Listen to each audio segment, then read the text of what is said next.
Some people have asked me about the basic teachings of the Church of Thomas. Um, these are just some main points. There are many more details written in. We believe that there is one God, and God is everywhere and in everything. God has no name, has no gender. We're the ones that have to cubbyhole everything. God is not divided into aspects or a pantheon.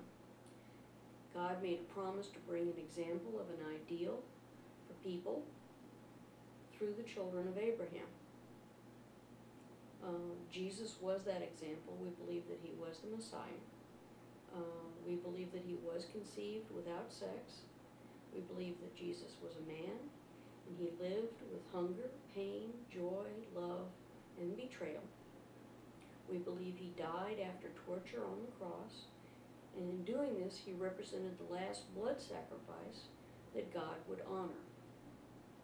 He was the perfect scapegoat, and in dying in this way, he did wipe away all of the sins of humanity. We believe that those who live by his example and ask for his forgiveness will be forgiven. We believe that Jesus had a brother. His name was Judas. Because Judas was his twin, he was also called Didymus or Thomas. And this was mentioned in the Gospel of John. Both of these names mean twin in Greek and Roman. We believe that Thomas was relaying what he heard from Jesus in the oral tradition that the Church of Thomas later wrote down and called the Gospel of Thomas. We accept the people of the book as kin in the eyes of God. These are the Jewish people who founded our tradition, and the Muslim people because they use the tradition started by the Jewish people, and because they accept that Jesus is a prophet. I will not get into comparative religions at this time. Christianity is still the best way. We believe that revelation through dreams and visions from God continue today. We understand that this is a way to update our understanding of God as we gain the ability to understand the information.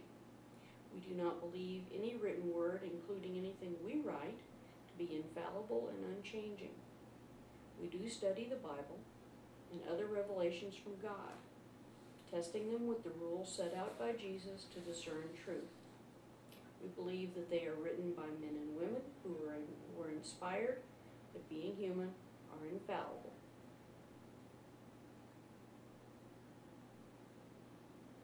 But being human, are fallible. Like me. We do not think that souls are constantly created by God. As a result, we accept that that not all people. We do not think that souls are constantly created by God. As a result, we accept that not all, but many people are born multiple times. This is not the same kind of idea as Hindu belief that has coming back as being a punishment. We look at this as voluntary and a learning process. Sometimes it is to do a special job for God. These jobs are rarely pleasant, but help people to be inspired to try harder. We think that some of these who are inspiring us are human, but with the souls of young angels. These are some of the little ones that Jesus talked about, the ones that if one of them was harmed or led astray, the persecutor would suffer grievously. We believe that some of the people who have come to help God many times are becoming a next generation of angels. We believe that all members are called in their own way to be ministers of God. As ministers, they should aim for the highest standards of conduct with everyone in the world. They are called to lead by example of Jesus' teachings. We do not think clergy should be paid. We have nothing against ordained ministers. Some are excellent examples of Jesus' love. It is possible to overanalyze the pearls of wisdom until all the beauty has been destroyed. Heart cannot be replaced by a lecture about the history of the Gospels. We meet in homes, tents, campgrounds, but not in fixed places. This is partly because we want resources to be given directly to the community, not spent on maintaining a staff, building, or office for clergy.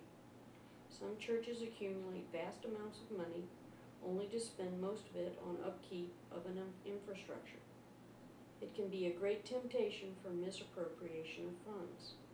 Also, we feel that there is less incentive for the unscrupulous of the world to gather with us.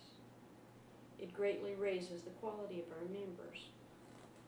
We take turns leading our worship, and we vote on mutual projects. Sometimes there is someone who enjoys leading that can be asked to lead worship on a regular basis.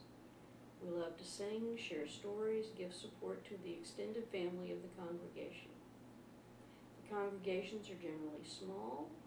I think the 30 is an average, 50 is huge and very rare. We believe in giving in secret to the needy. We do not stand people up to say, "Wow, what a wonderful thing you just did," as some churches do today. We think that if you did it out of compassion and for God, you've already gotten a big hug. That does not mean we cannot share what we do to inspire others. Testifying to miracles, what God is doing in our lives, is okay, as long as it is not a bid for attention. When we pray, we always add, if it is God's will. Who are we to know what the plan is and what is best? We can always ask for discernment and strength to handle life's problems. Prayers are short and to the point. God knows what we need.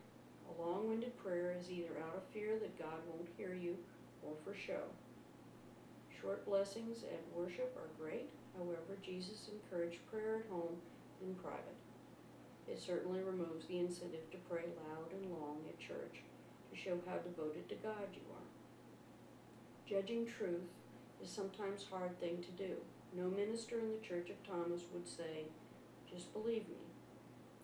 If there is any uneasiness or doubt, it is encouraged that you ask God directly if you have been told the truth.